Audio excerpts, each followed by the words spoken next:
Welcome back, YouTubers and supporters, and if you're new to my channel, please subscribe and stay tuned for more crazy content.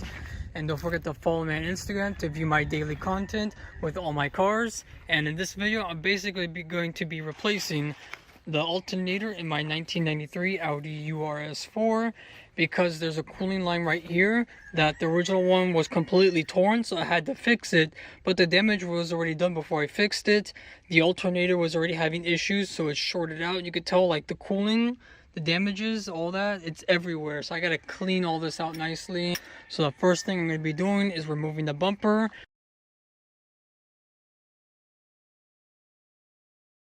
Removing the screws inside the fender right here, and unfortunately there's a hole in there, but that shouldn't be too much of an issue. Removing the whole front end, and then we're going to start removing the headlights, the radiator frame, and let's hope we don't need to disconnect the condenser. We could just leave it at least connected, that way we can still keep the Freon in the car without losing any Freon. So the first thing that I will be doing is removing this left front driver bumper trim by using a Phillips on a ratchet. There's a screw right here you gotta remove, and now we do the other side to keep everything in the same momentum. As you can tell, it's pretty loose and the whole bottom portion is just missing chunks, so I'm gonna just be fast forwarding through this. So now, after removing the screws holding the bumper to the fender liner behind the front left and front right wheel, we're going to locate where the grill is supposed to be, remove the grill, and then once you have the grill removed, you can then locate, I think there's like 3 13mm nuts that hold the crash bar in each place. We got 3 over here, and this can be kind of hard to see, this one. We also got 3 over there. And you got 1 in the far right. Or you could be using a ratcheting wrench, 13mm, to remove the bolts as well. After you got those 13mm bolts out, we have to remove the last one right here. And after those bolts, you may need the help of another person, but just be careful not to crack your bumper and just pull out slowly, and be careful with all the wires and hoses that are in the way. Here is my original bumper, which is completely destroyed. Lucky me, I got another bumper, but unfortunately Greyhound decided to treat it like crap and actually destroyed it. So unfortunately, trying to get a claim for this, because when I got the pictures, it was perfect condition. This wasn't cracked. It wasn't missing any of the brackets in here. This bumper was perfect. I paid $700 for it, contacted the seller. Me and the seller decided to open a case with Greyhound, the shipping company, and let's see if I could get compensated for this, because this is messed up, dude. I have pictures of the bumper and everything, and it's not in the same condition that I received it in, unfortunately. And it was packed really well, really securely. It took me about an hour to remove all the protective packaging from the bumper. Next step is I'm going to be removing the headlight bolts and as well as the radiator frame bolts. So let's get started.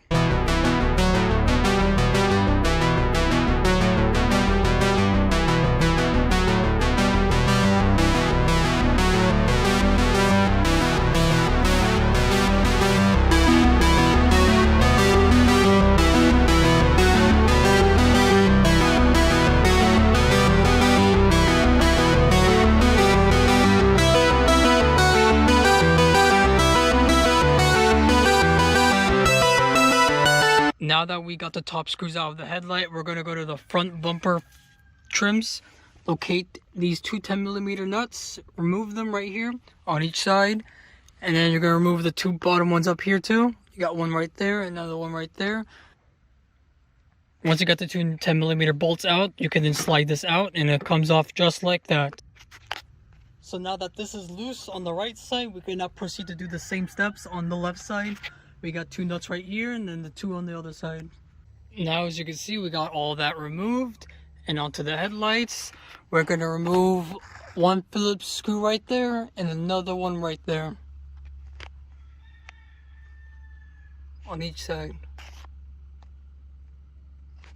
Now, the next thing you need to do, well, I already did it for you because I needed 2 hands for this. I forgot to use my tripod. Is to loosen the nozzle for your headlight washers. Be careful with that. You're gonna grab here, this end, and it comes all the way out. Be careful not to break that, and you're just gonna pull this off. And then this trim comes off of the headlight. After we do that, the headlight's pretty loose. We're gonna disconnect it now, all the wires in the back. Be careful not to scratch the headlight. Plug right here, 1, 2, 3. Okay, now the left headlight has been removed. Let's do the right one.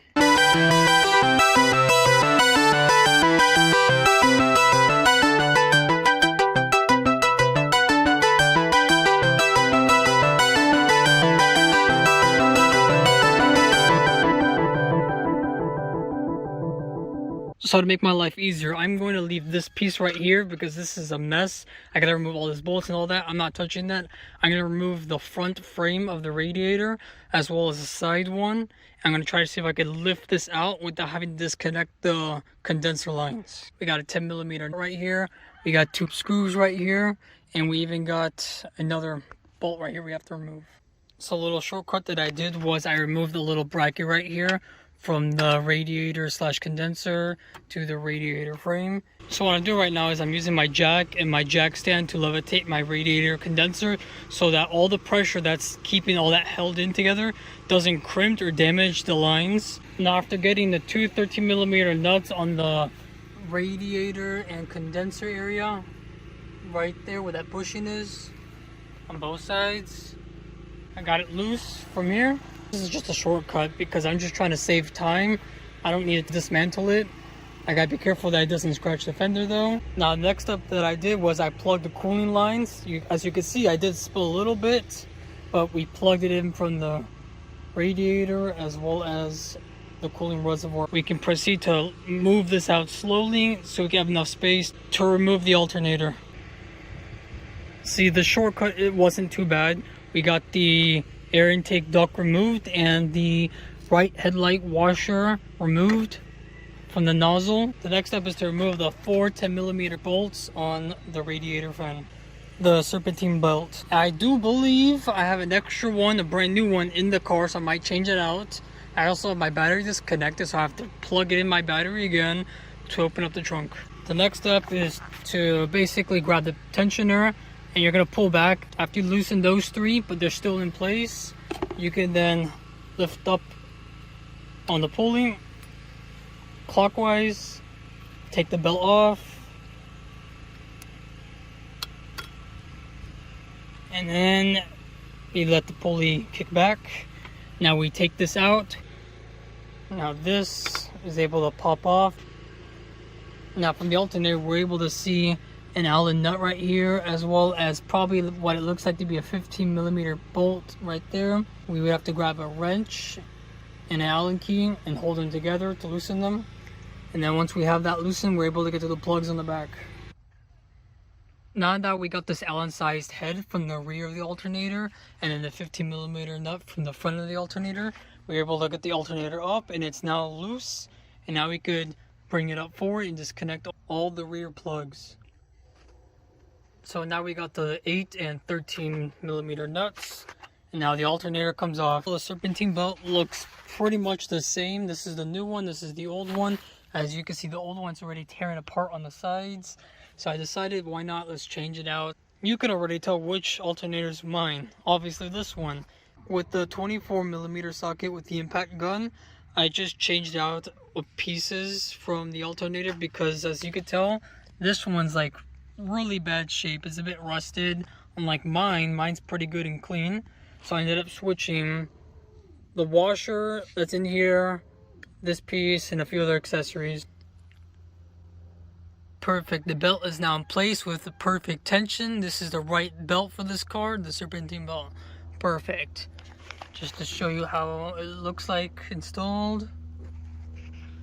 And now we're gonna torque everything correctly with this. Now that these are torqued correctly, we can now install the radiator fan. I apologize for the noise. There are people doing landscape, unfortunately, but basically it's pretty simple. I put everything back together. You can watch the video in reverse. All I did was pull the radiator condenser a little bit out to fit the radiator support back in, and it fit with no problem. I got the 213 bolts tight right here, as well as on the side. I got the 10mm nut right here, another 10. And on the same side, these two nuts, these two bolts, that bolt. Okay, so after installing the radiator frame, the radiator, the intercooler brackets, the cooling hoses, and the rest of the brackets that hold the whole front end together, we can now install the front headlights. And we start off by installing the turn signal plugs first, and then you will see a little window in there, and then in that little window you will see like a little notch. It's kind of hard to tell, but you see that notch right there? That notch is supposed to go over this right here, over this, and inside here. And then once you have that settled out, you can now push the headlight back in place. And now it's all flushed in. And we now can install the headlight as well as the headlight washer nozzle. So with this headlight washer bumper headlight trim, you're going to put that notch in that little gap in there. And then you're going to just align it really nicely once it goes in there. And then you're going to bolt it up and install the headlight washer. And now to install the bumper trim right here, this little piece, you're going to find two tabs on the left side. It's kind of hard to tell from my angle. Here's a tab from the piece, and here's the bracket to install the screw. You got another one right here.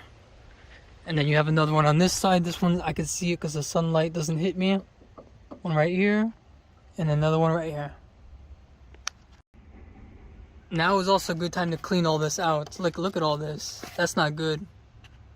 So now hear me out. My installation steps and removal steps may vary just because whoever had this car butchered it and rigged it and it was missing bolts, having broken things. For example, like this piece right here. So I replaced it with this one. Even though it looks ugly, at least this one right here has the bracket to hold the bumper in place and all that. It has the mounts. Unlike the original one, it's cracked and it's broken, so it won't be able to hold anything in place. Anyways, I have the two, well, I have one nut. Since I'm missing a nut, I am gonna fix that later on when I paint the car and I do more restoration on the car. Right now, my goal is just to get this car running healthy. Once it's running healthy, I'll take everything apart, get bodywork and paint, all that stuff. Same thing goes to this side. I got the one bolt installed. Unfortunately, I have the extra one. And now we can install the front bumper. So this is the tricky part. What I did was I took the crash bar mounts and I pushed it in just a little bit. And now I have to adjust the brackets inside of the bumper right here. You'll know how it goes based on how it looks. Kind of hard to tell. But you see that right there, that mount, that bracket and mount, that's where you're going to adjust it nicely. So once you have the side pretty much flushed, you're going to tighten down the crash bar. Just like that, so it stays in place. Okay, there you guys have it. The whole front end is now installed. The car is working. It's been running for over 10 minutes. The alternator hasn't killed the battery, so we know that the alternator is good and the battery is good. The car is doing good.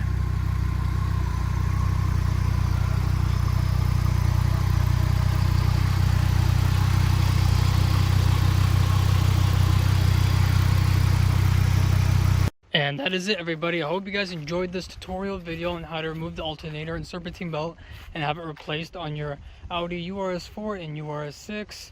Anyways, I hope to see you guys in the next one with one of these cars and my A4 as well. Peace out.